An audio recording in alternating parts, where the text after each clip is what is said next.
In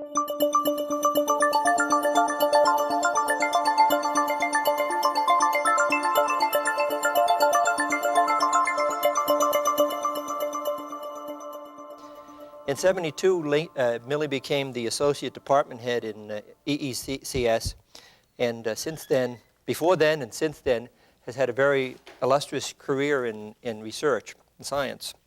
At one time, Millie, I guess about 10 years ago, was president of the American Physical Society. She's an institute professor and has appointments in both the Department of Physics and the Department of Electrical Engineering.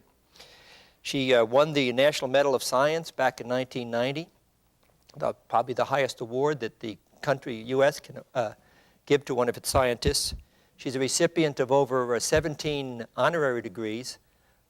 Recently, in 1999, she received an honorary degree from the Sorbonne in Paris, and it turned out that she's the first woman to have received an honorary degree in the sciences from the Sorbonne. And this year, just last week, she received an honorary degree from the University of Leuven in Belgium. And next week, we'll be giving the Celsius lectures at the University of Uppsala in Sweden. As I say, Millie has a very illustrious and long list of honors, and if I went through all of them, I'd take up half of her time. I think you really want to hear from Millie.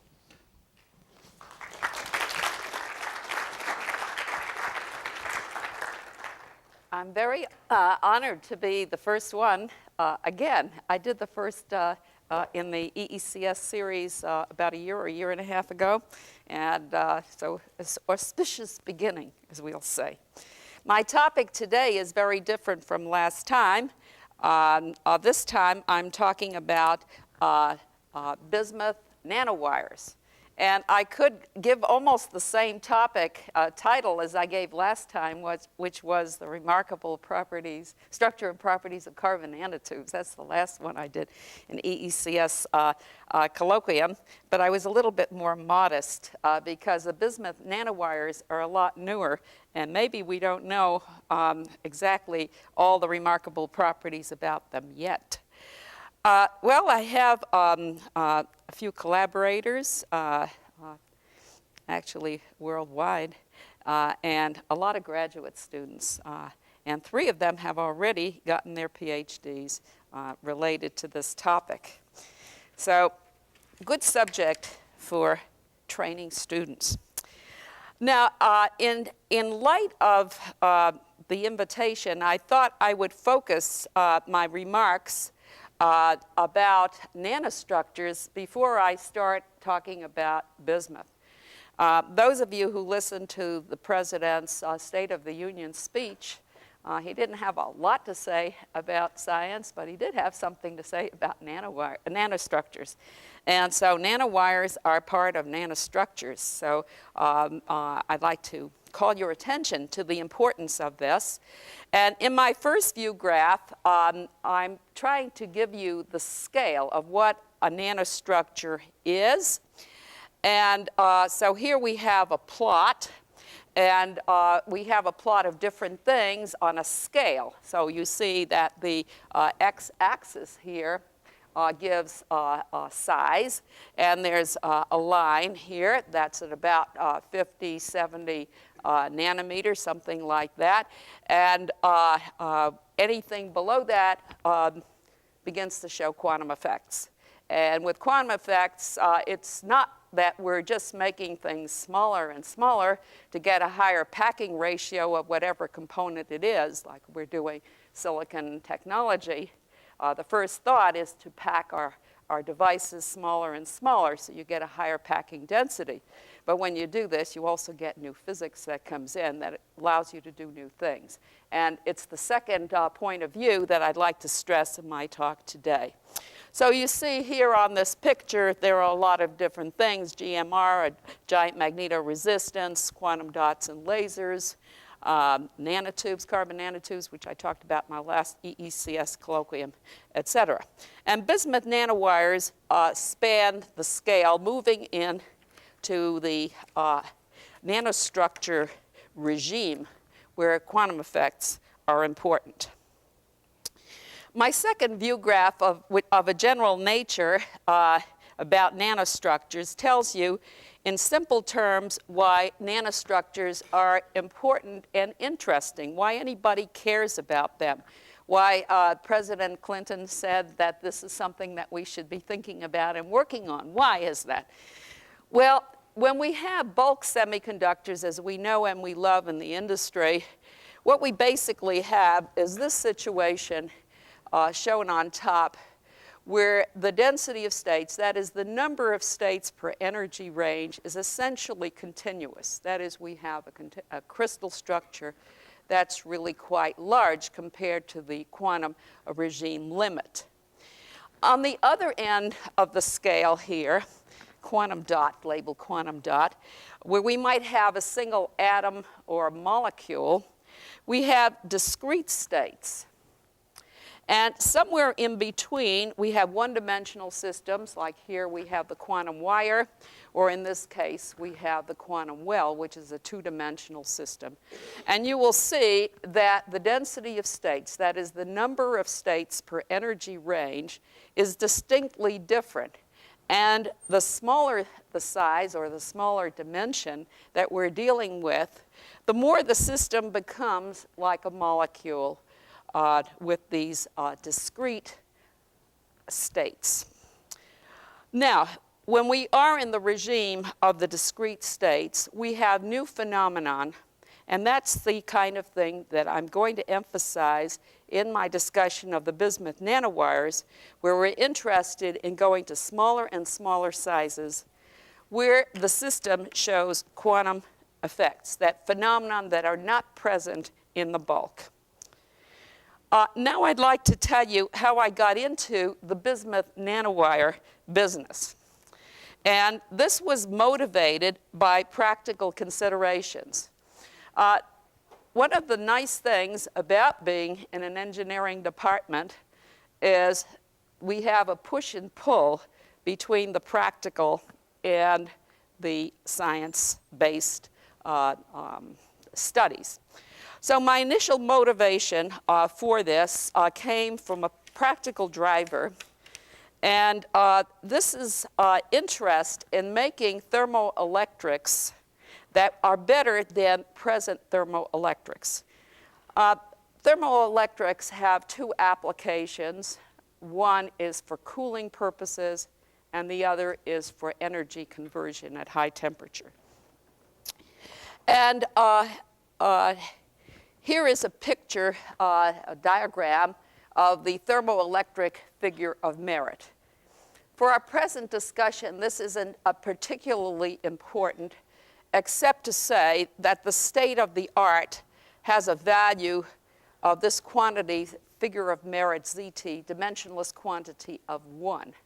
And it's been at this value since approximately 1960. If thermoelectrics could have their figure of merit increase to a factor of 3, they could be competitive to a refrigerator, something that we know. And it would change the economics and interest in this kind of applications area enormously. However, nobody has figured out how to do this, and not for lack of effort, but lack of ideas. We had an idea about how to change this a few years ago by going to low dimensions. And you could see this picture is sort of a visionary picture, and it said if you could make a one-dimensional bismuth, or two-dimensional for that matter, we could exceed the ZT of 1 with small sizes of either a quantum well of bismuth or a quantum wire of bismuth, and in fact get values that are phenomenally bigger than even what you could do with a refrigerator. However, there's a long way to go from the actuality in this phantom dream. The material, the actual material that might do this would be this bismuth that I mentioned, which has some astounding properties. Of all materials, it has a constant energy surface, we call this a Fermi surface, that is more anisotropic than any other material. Anisotropy in the Fermi surface is very, very desirable for thermoelectricity. as is multiple carrier pockets, which is another feature of bismuth. Bismuth also has a very high mobility, which is another promising feature for thermoelectrics. And because it is a very heavy atom, it has a very low thermal conductivity. And for all of these reasons, this should be the ideal material to be used for a thermoelectric. However, the problem with bismuth, and the reason why bismuth has never succeeded as a thermoelectric, has to do with the following property. Bismuth is a semimetal with an equal number of electrons and holes, so that the top of the valence band, shown here, is higher in energy than the bottom of the conduction band. So it's a sort of a semiconductor with a negative band gap. So you always have both electrons and holes present. And for thermoelectricity, the contribution of the electrons essentially cancels that of the holes, and it is a very poor thermoelectric material for that reason. However, if you could figure out some way to make this material either totally N-type or totally P-type, and for thermoelectric you have to be able to do both, then this could be very, very interesting. So here's the idea. And this is an idea that we had simultaneously almost with the idea of doing low-dimensional thermoelectrics. What I have shown on this picture here is the subband structure, or the first subband for electrons related to the band edge for the bulk, and the first subband, which is below the band edge, for the holes, as shown on the your left-hand side. So now, as the size of the quantum well or the quantum wire decreases, the difference in energy between the first subband and the band edge increases. So this subband edge will move up. And for the holes, this subband edge will move down. And eventually, at some value of the size of your quantum well or your quantum wire, a semiconductor will be formed. And once you have a semiconductor, you can make that either N or P-type. So that was the initial motivation of studying bismuth, and we talked somebody into giving us some money to do this. So we started work on this project. But an idea was necessary, because it isn't easy to make any low-dimensional structures with bismuth, because bismuth diffuses into almost everything. So we had to devise some mechanism to have quantum-confined system. And the idea came through a public service activity for Jackie Ying, who's a collaborator on this project. And she invited me to tell chemical engineers about carbon nanotubes. And while they were listening to me tell them about carbon nanotubes, I thought I should listen to them tell me about catalysis. So I listened to a lecture and heard about molecular sieves and micelles that will self-orient. This is used in the oil recovery business. They have, of course, no interest in making low-dimensional semiconductors, but in listening to them, I had the idea what they do is make self-organized holes in a template. So they make something that looks like this. And when I saw this, I said, voila, this is exactly what we need for low-dimensional thermoelectrics and many other scientific applications. So we start out here with an aluminum film. And so that's like aluminum foil. It's a little bit maybe higher purity, and we polish the surface, et cetera, anodize this electrochemically, and there's a competing mechanism that forms these holes. And depending on the acid that's used for the electrochemical treatment, the length of time, the voltage, current conditions, you can control the size of the pores, et cetera. So these pores are made, and then we use another acid to take off the bottom, and high pressure to fill the channels that are formed eventually with fluids, in this case bismuth, but you can put in magnetic fluids, something goes superconducting, many, many possibilities. And for some applications, we would like to measure individual wires. So we dissolve this template. We have individual wires to make 4-probe measurements on individual wires. That's where Hank Smith's help has come in. So Jackie Ying taught us how to make these templates and helped us with the filling of the templates. And we've had a lot of help from Professor Smith, this kind introduction. But he's done more than that. He's helped us to make transport measurements.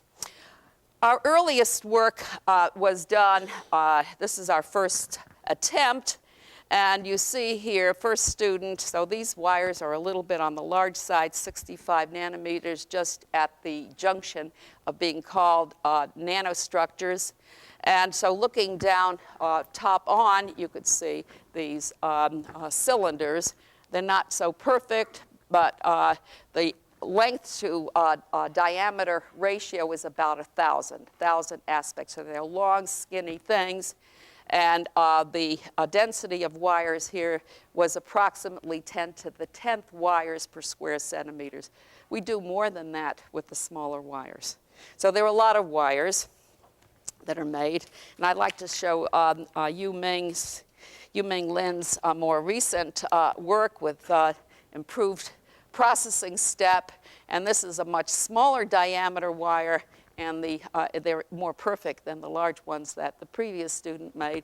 And now we're down to 18 nanometers, and these aren't so bad, and we have ideas for improving them further. So the technology is challenging to us, but we are electrical engineering students seem to be able to handle this and make progress with it. When we take the templates, dissolve the templates, you see here the freestanding wires. They're very long and skinny, and with high resolution TEM, you could see that they're fairly straight.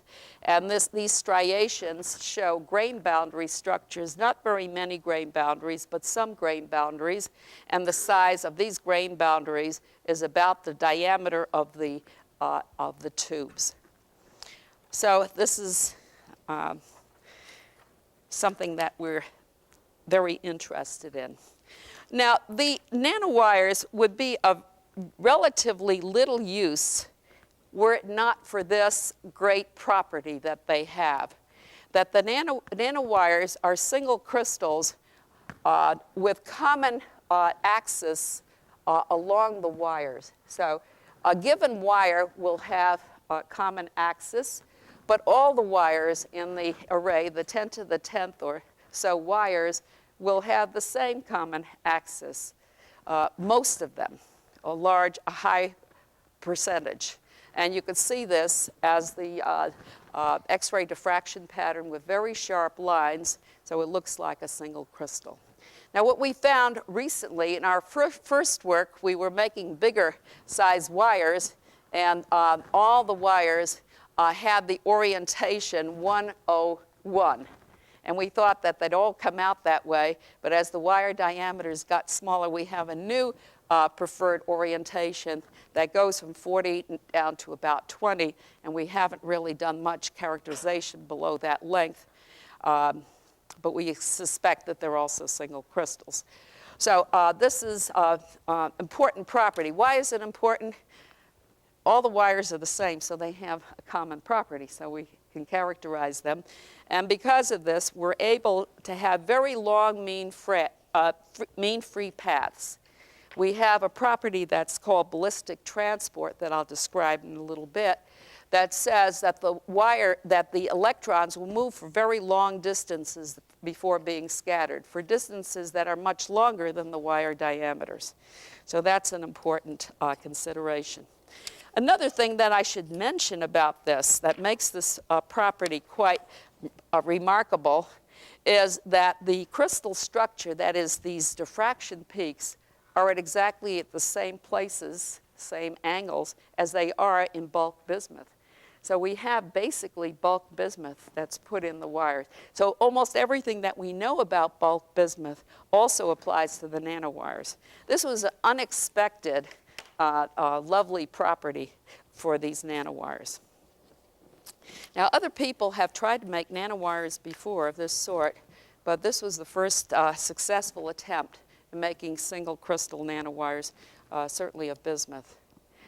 Now, how do we know that they're all the same?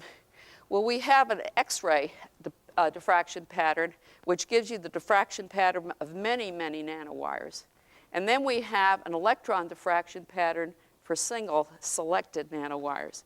And so from this pattern, we can tell what the orientation happens to be, and that orientation is the same as for the X-ray diffraction. So we know that not only do we have single crystals, but they're all the same, close to all the same. Obviously, there's some deviation. You never have perfection in a project like this. The Raman spectra is also interesting, and I show on top the Raman spectra for bulk bismuth. And because it's such a heavy atom, the vibrational modes are at very low frequency. And when we make the nanowires, you'll see that the same frequencies appear. So we have the same mode structure, but the relative intensities are different. And this is an area that we hope to be studying in the near future.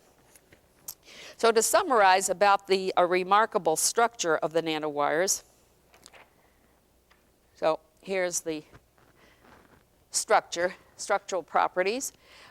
We have narrow distribution of wire diameters, less than 10%.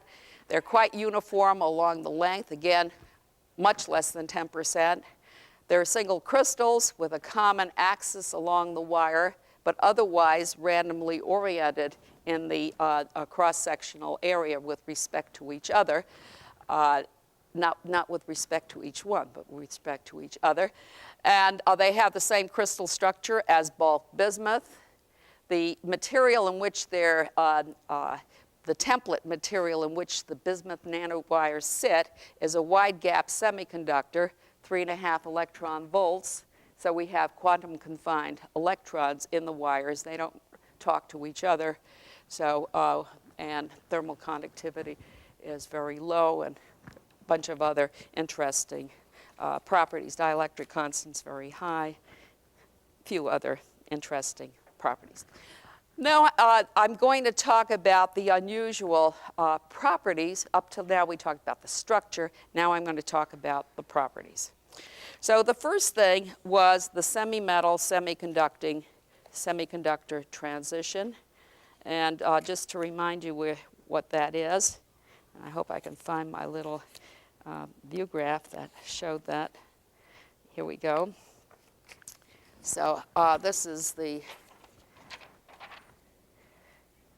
basic view graph. What we're looking at, we're looking for that diameter for the wire where this subband for the holes crosses the electron, highest electron subband for the electrons, and a band gap is formed. So that's the concept of what we're looking for. And now I'd like to give a few examples of its observation. So we have optical properties, transport properties, and several other properties. So now to get a little bit more specific about the bismuth structure, I have to show you, bismuth is a complicated material. And if it weren't complicated, most of the things I'm talking about would not happen. So we have the L-point electrons. So these are the L-point electrons.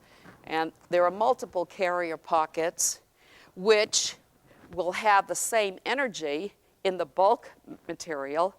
But once we make nanowires out of them, then we have a splitting in energy between them, and that complicates are thinking about the problem. But for this audience and the simple picture, we'll neglect that for the most part. And here are the holes. And if we didn't have the rhombohedral crystal symmetry, and this were cubic, the T-point holes and the T and L point would be all the same, and we wouldn't have a semi-metal.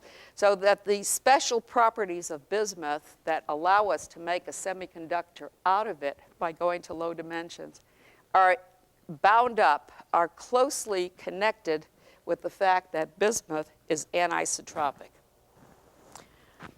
Okay, so this is important consideration. I'll return to this at some point. And now I'd like to mention about the semiconductor, semi-metal semiconductor transition. So here's our picture for the semi-metal semiconductor transition. At large values of the wire diameter, then the separation that we're talking about here would be a band overlap of bismuth, which is about 40 millivolts. What's shown here, for the direction that the wires actually grow, we have A and the A point pockets that are along this cross-section, which is the mirror plane of the reciprocal lattice zone. This carrier pocket is different from the B and C. The details of that are not terribly important for our present discussion. In the limit that the wires are very large, then these two lines become equal to each other, and we have a common value for this band overlap. As the wire dimension gets smaller, we get a splitting, and this shows the splitting that makes the A and B and C different. And the reason for that has to do with the relation of the symmetry of these carrier pockets and the growth direction, which are not along a common high symmetry axis. The important point is that as the diameter gets smaller, eventually we get a crossover with this whole band level. This is the highest conduction subband for the holes. And at this point, we cross this A point carrier pocket. And at this point, we cross the B and C carrier pocket. And at this point right here, 50 nanometers, we make the metal semiconductor transition. So that's what we're talking about. And what is the evidence that we have for observing this phenomenon?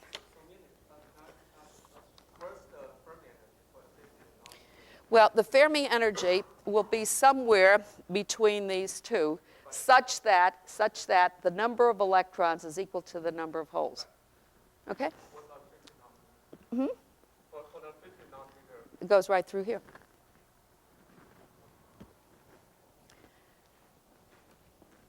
If you have no dopants.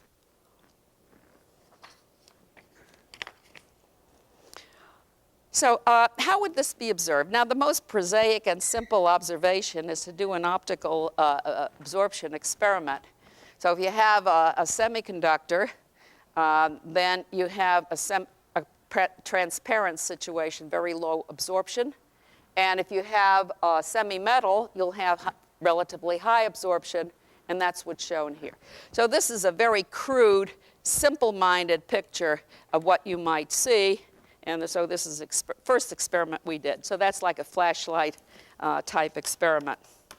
And we're trying now to do this much more quantitatively, and that's the thesis of Marcy Black.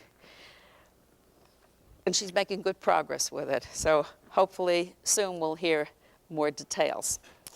The transport properties are quite interesting. So here is bulk bismuth. So this is resistance normalized to the room temperature value, and I'll explain in a little while why we have to do it that way.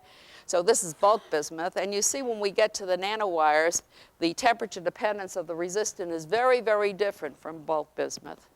And in fact, these wires down here are the semi-metallic wires, while those wires up there are all semiconducting. And you could see that the behavior is very, very different. And what determines temperature-dependent resistance is always an interplay between the temperature dependence of the carrier density, which for a semiconductor is very strong, and the second effect, of course, is the temperature dependence of mobility, which is more important for the semi-metallic phase. So that the interplay between these and the fact also that the properties, the semiconducting semi-metal properties are also temperature dependent is what's responsible for this complex behavior. So these are the experiments done for a number of nanowires. And this is Yuming's recent calculation for his master's thesis. And here's 70 nanometers, no adjustable parameters here. Here's 70 nanometers, and here's 70 nanometers for the experiment. That looks pretty good. And the 36 is shown there. So this much we are able now to explain with a simple calculation, and I'll get to that in a moment, what we do about that. But there's still details to be filled in. We don't have all the answers yet, but this is where what we've accomplished thus far. At low temperatures, very low temperatures, where localization effects are beginning to become important, below 10 degrees, localization effects become important like in the 2-degree range. But you see here more clearly that for the semiconducting tubes, the resistance, the coefficient of resistance with temperature is positive for the semi-metal phase going up, and for the semiconducting phase it's going down, and there are no exceptions for that. The situation for the magnetoresistance is quite interesting also, but more complicated for explanation, so I didn't bring that along, but it fits in with the general picture that I've told you. This view graph shows the more complicated situation, which underlines the temperature dependence of the properties of the bismuth nanowires. So if we have a very small nanowire, like a 10 nanometer diameter nanowire, then all the way from the lowest temperature all the way to room temperature behaves like a semiconductor, and then you see for many orders of magnitude the carrier density is going to change. This is a plot of carrier density with an exponential scale as a function of temperature. On the other hand, if we have an 80 nanometer wire, then it's always semi-metallic, independent of temperature for this entire range. And you see that the dependence of that carrier density in that case is very minor. So this shows you about the interplay between the carrier density for the different kinds of nanowires, temperature, and resistivity transport properties. Now, for an intermediate case, 40 nanometers, at low temperatures behaves like a semiconductor, at high temperature behaves like a semi-metal. So this wire undergoes a semiconductor, semi-metal transition as a function of temperature. And that is part of the explanation that we showed you for the temperature-dependent transport. Now, the next phenomenon that I'd like to talk about is ballistic transport in these materials. What is ballistic transport? This phenomenon occurs when the mean free path is large compared to the size of the sample. And when that happens, you can have wave propagation instead of particle propagation. Now, in our case, we use a magnetic field to demonstrate this phenomenon. And I'm going to show you how we do that. So the next view graph shows how we do transport measurements on our nanowire arrays. And after, I'll show you how we do it on a single nanowire. So here we have many, many nanowires. We have 10 to the 10th nanowires. They're all lined up, and we put electrode on the top and the bottom, and we can measure either resistance, Or we could measure magnetoresistance, resistance in the presence of a magnetic field. We do both of those kinds of experiments, and they give us a lot of information. The information we cannot get from this is what is the absolute value of the resistance as a function of temperature. And the reason for that is we don't know how many nanowires we have in our sample that are actually contacting the electrodes. And we have no way of measuring that at the present time.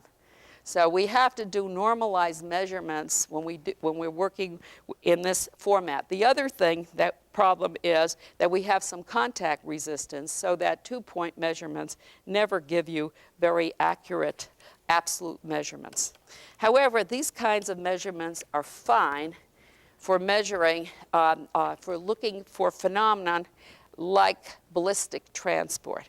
So this view graph demonstrates ballistic transport in some way. So for example, the black curve is taken at 100 Kelvin, and you just see an increasing function of the resistance as a function of magnetic field.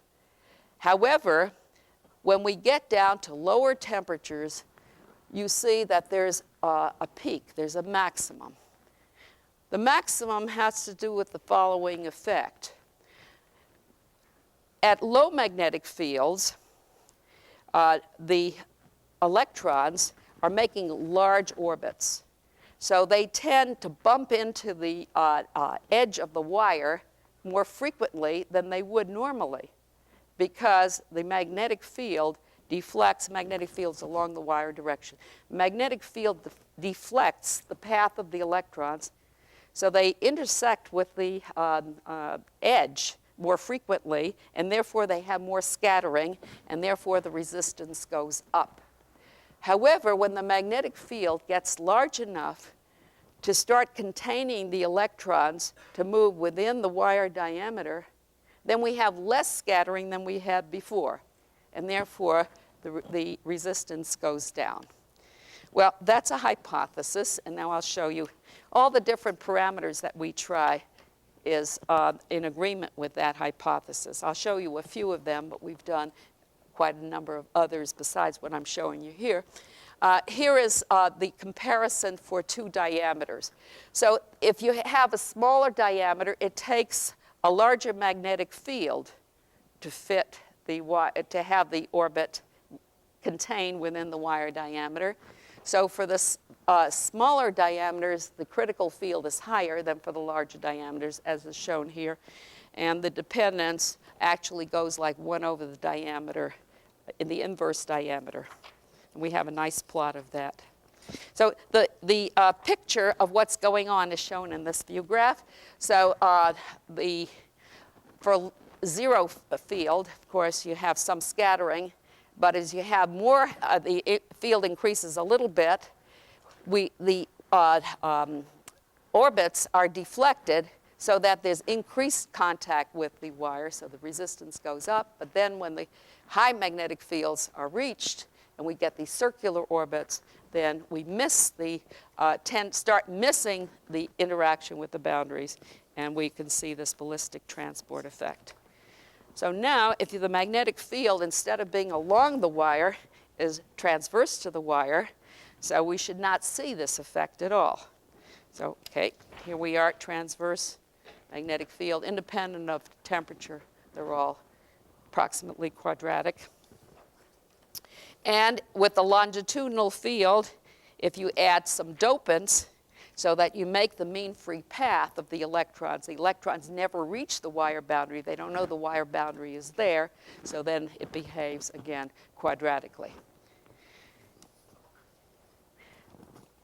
Another very interesting phenomenon that occurs has to do with orbits in a magnetic field at low temperatures. In our solid state course, we talk about the magnetic length of electrons.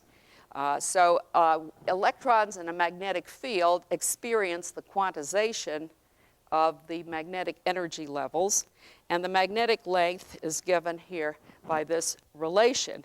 And this is a measure of the size of electron wave function in a magnetic field. When the wire diameter and the magnetic length become approximately equal to each other, so that the magnetic lengths are shown here for the various wires as shown on this picture, magnetic field corresponding to these lengths. And when that length is equal to the wire diameter, we have these lines, and you will see on these curves that there are kinks. On the lowest one on the top, 70 nanometer, you see quite a large kink. And for fields lower than that point, where they're equal, well, I should say that the kink occurs when one flux unit is contained within the wire. One quantum flux unit of magnetic flux is contained within the wire diameter. There's an effect. Below that effect, we have confinement because of the wire diameter, so that's a one-dimensional effect. And for higher magnetic fields, we have confinement because of the magnetic field. So the diameter, the size of the wire, dimensionality of the wire is not important.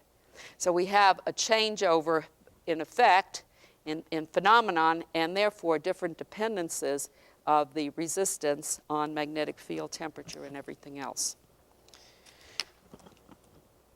One of the drawbacks of our measurement technique is that we don't know how many wires we make contact with.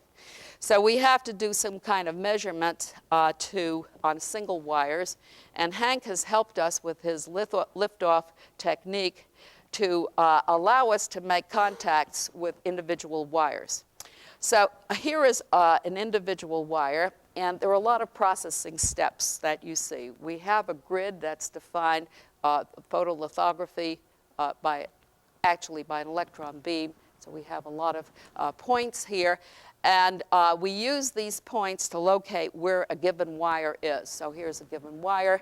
And the wire position relative to some fiducial marks is noted. And then we apply photolithographic techniques to put leads, attach leads to this wire. And we have a lift-off technique that finally provides us with 4 contacts, 2 of which are shown here, but we actually put 4 contacts on the sample. And the resulting picture is shown here. The 4 contacts are this cross gives you the 4 contacts, and they're contacted to big pads, and then we can do experiments related to the big pads. But inside the middle of this is the actual wire assembly that's shown here. So here's our bismuth nanowire, and here are the 4 contact points. So this allows us to do voltage current measurements. So we are at the earliest possible stages with this, but we have our first results showing that the absolute resistivity here, so this current voltage diagram, from the slope you can get the resistivity. And the resistivity is somewhat larger than that of bulk bismuth, factor of 6, showing a reduction in the mobility of the carriers due to boundary scattering and probably other defects. Now, we have a big program ahead of us to measure this all as a function of temperature and wire diameter. So this will keep us busy for many months. I would like now to say something about how we go about research in this field. And this is kind of more almost getting to concluding remarks. When we or any other group starts working in low-dimensional devices and physics, modeling becomes a very, very important part of the exercise.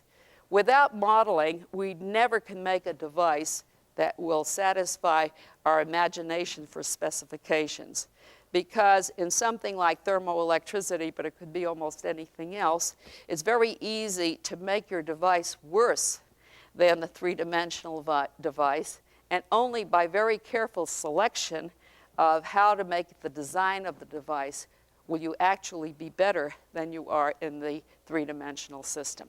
So I'd like to emphasize the importance of the concept of modeling, and then the use of modeling to actually determine the design parameters to get a useful device. So this is kind of a new way of doing device design. I know this is true in all the other groups working with nanostructures. This is a different way of looking at things. And I'll just make a couple of comments about the situation in bismuth, and then I'll talk about some final comments about doping the samples, and that we think we know how to do it, but it's a very challenging thing to do that for bismuth nanowires. When you start moving into a new area and a new field and the great unknowns, there are many issues that have not been previously addressed by any investigator. So you have to be careful that you get it right. Well, the bismuth is a complicated system because we have holes. Holes are pretty easy. It's just a diagonal tensor like you know for common semiconductors. But the electrons are much more complicated. The constant energy surfaces, there are numerous, there are 3 of them. They're different from each other, and they're the very elongated ellipsoids, not along high symmetry directions, but they're tilted from the high symmetry directions. The other thing is that the band gap is so small that they couple closely to each other. So we cannot use the simple parabolic model that we use for holes, but we have to have coupled band models so that the calculation becomes quite complex in a hurry. So now we have made we have some remarkably good students at MIT.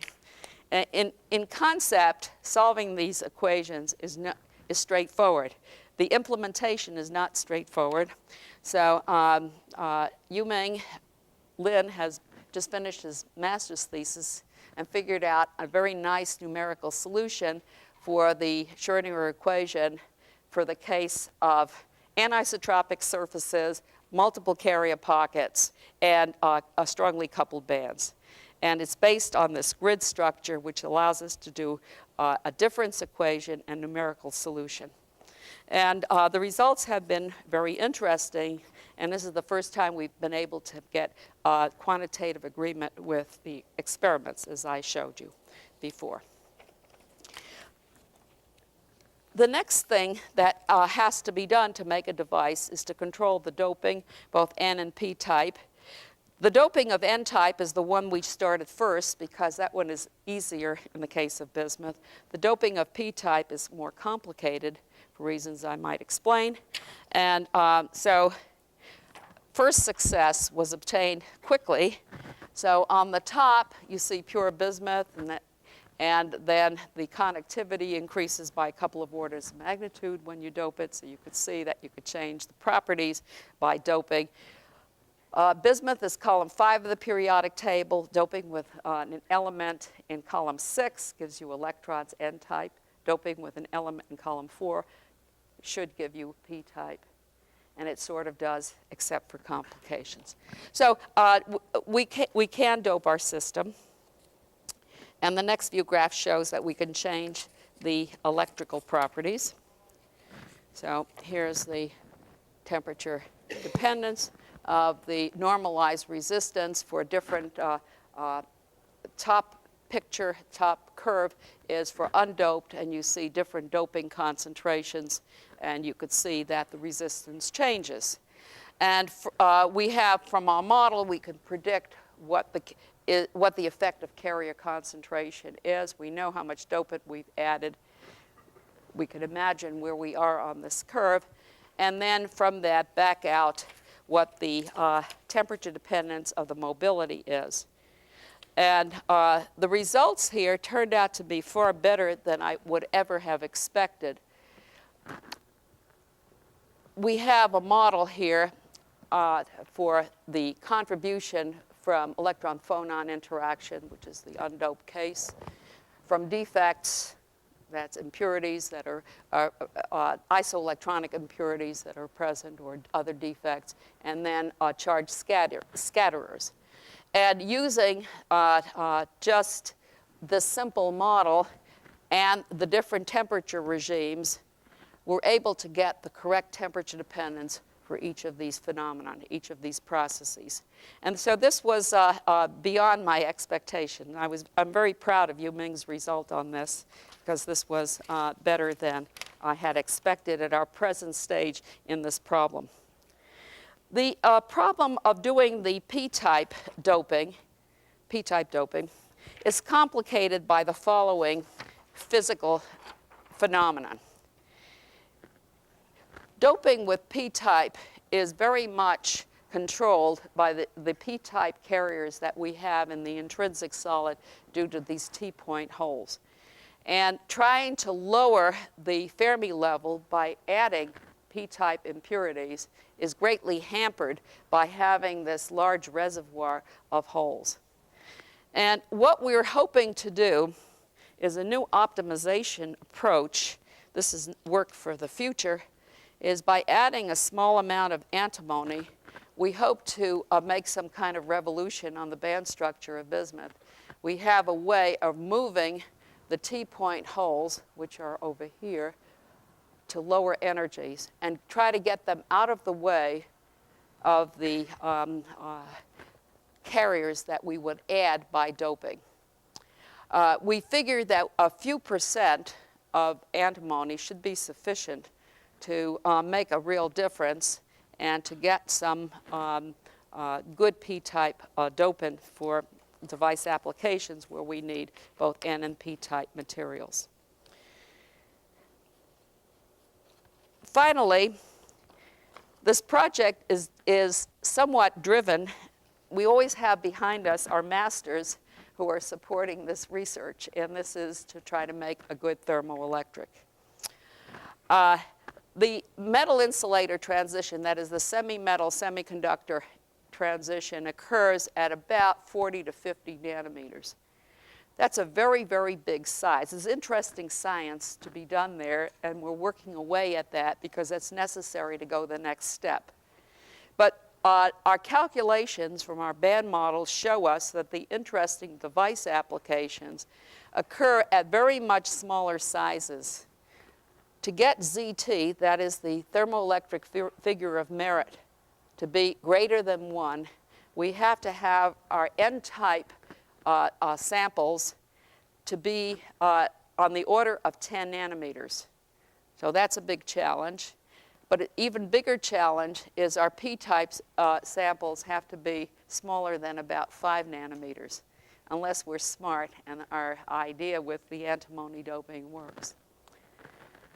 So we have a hard master here that's moving us to improve our technology in making and characterizing our samples, and forcing us to understand our system in great detail so we can make some realistic predictions for this small size. In the meantime, we're spending quite a bit of effort in trying to understand the science of the semi-metal semiconductor transition, and in studying the properties of this material, which in nature doesn't occur as a semiconductor, but in low dimensions, like nanowires, it does. And it's a remarkable new kind of semiconductor that has very different features from other semiconductors in terms of the carrier pockets, their orientations, the very high mobilities that are possible here, ballistic transport, and many other phenomena. We're looking forward to having some unusual optical properties because of the close coupling between the conduction and valence band. We expect high dielectric constants, and that might be interesting for a whole band of other applications because there aren't that many semiconductors around with very high dielectric constants.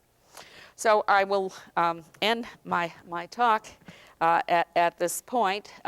We've started a new area, and a lot of people are looking at different aspects of this in terms of nanostructural science. The fact that we have templates has attracted a lot of people into template use for putting a lot of other materials inside the pores, whether they're magnetic materials or superconductors or what have you.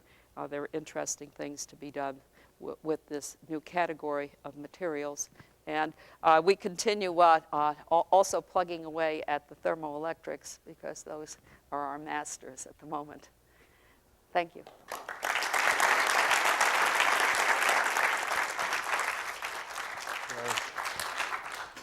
Okay, do we have some questions? Yes? Have you observed anything experimentally that you think you don't understand theoretically?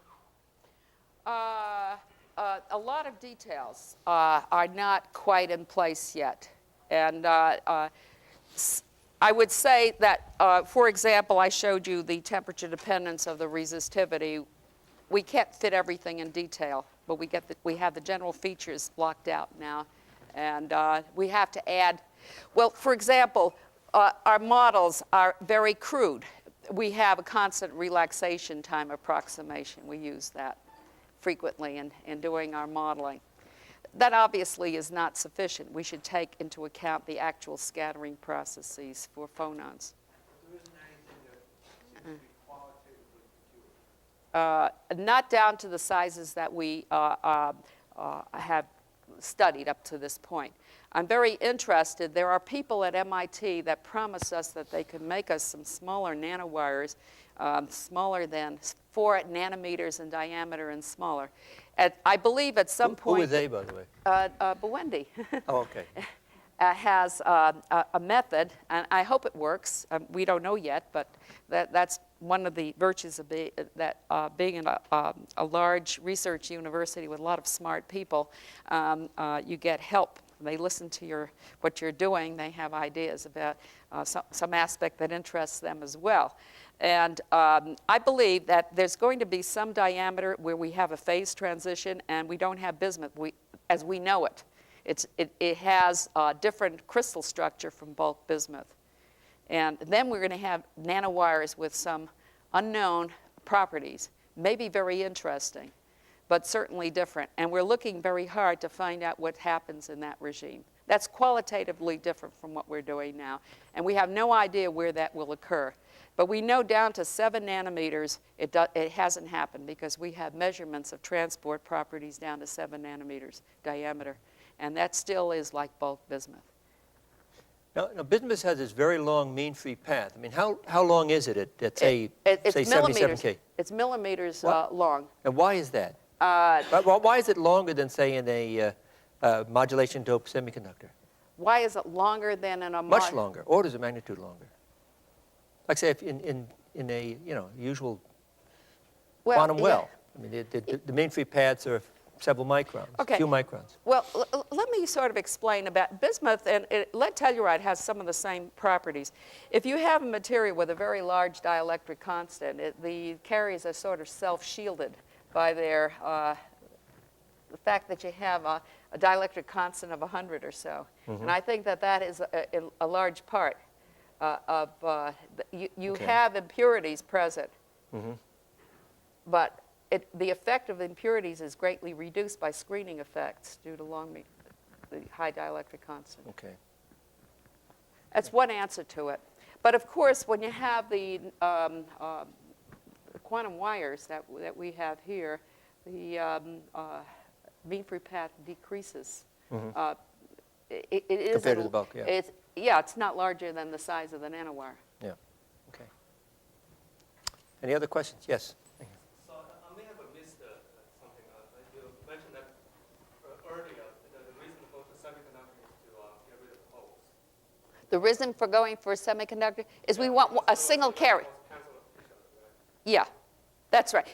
You have a whole range of phenomena where electrons and holes are canceled. Seebeck effect is one of them. Right. And The reason I was asking where the Fermi energy was yes, even when the small diameter, still the gap is quite small. Even regardless of which doping type is the band gap can get quite large. It can get more than 100 millivolts. So at the 300 Kelvin, it's still the band type. Not intrinsic. You could arrange this. That's what we're trying to do now, is to arrange. We would like to use this as a 77K for device applications. I think it fits bismuth better than room temperature. Although I think we probably could make a device higher in temperature than 77. But the first thing that we're trying to do is 77K because we know a lot about the energy bands at 77K. At higher temperatures, they start to get temperature dependent. And the data for the dependence of all parameters on temperature is very poor. So we have a lot of research to be done just to find out what people normally know about semiconductors. In this, yes, Caroline. I know some people electrodeposit bismuth. Yes. What kind of differences in the crystal structure and so on do you get compared to those? Okay, electrodeposition. Electrodeposition is one of the things that we hope to try. Electrodeposition has certain virtues in that the wire at the beginning and the end is defined so that you can make contact to all wires that you have. So that's a very big plus. Up till now, there has been some work done on electrodeposition of bismuth nanowires. The problem is that the mean free paths of those nanowires is rather short, and they cannot see ballistic transport the way we do it with our nanowires. That is, they have many, many grains along the length of a single nanowire. Well, we have relatively few grains. We have some ideas about how to make, once we get a nanowire in our template, we have ideas how we can make the grain size very much larger. So it's similar to what we have in the pressure preparation. This has not been, this is only up here with me and my students. It's at the talking stage, but I hope that within a year or so, we'll be able to demonstrate some of these concepts. The other thing about the electrochemical method, we hope to be able to combine that with orienting the nanowires along desired directions. So we can pick the best direction, which is the trigonal direction for electrons, and whatever direction I've forgotten for the holes. That will depend on the dopant scheme that we use. But that's the concept. So we could use the substrate to orient the wires. But that's to be demonstrated. I'm not sure we'll succeed. Do you understand, in this thermoelectric application, you'd have some sort of an array of nanowires? I mean, Yeah. Well, you pass current to them, and for thermoelectric, you know, if you're designing a wafer, you have some integrated circuit, and you put this thing underneath. The geometry is what they would like. They don't really want the geometry to be planar. They like to have the heat moving away from the plane of the integrated circuits. So this is desirable, and we can make these. Well, they could be. I was thin thinking if more you of want. replacing my refrigerator, but. Oh, your refrigerator. Well, you just have to have a lot of these. Okay. Question up here. What's the Fermi wavelength in this wires? Oh, the Fermi wavelength is pretty short because your effective masses are small. The Fermi surfaces are tiny compared to the Brouillon zone dimensions. So your Fermi wavelength is small. If you compare it with the wire diameter, is it bigger or smaller? But you could arrange it to be either way. I believe you could adjust the design with your Fermi level to be in either limit. We haven't worked on that problem yet, but I believe you can do either one, both for N and P type for that matter. So if it's greater than the wire diameter, the wire should be one-dimensional. And if it's small, it should be three-dimensional. Yeah, well, we see those kinds of transitions already. Almost all the work up till now on a sort of classical size effect have been on three-dimensional limit. And this work that we've done is the first work in the one-dimensional. You need to have a small wire to do the one-dimensional case. Okay, well, no more questions. I think we should thank our speaker.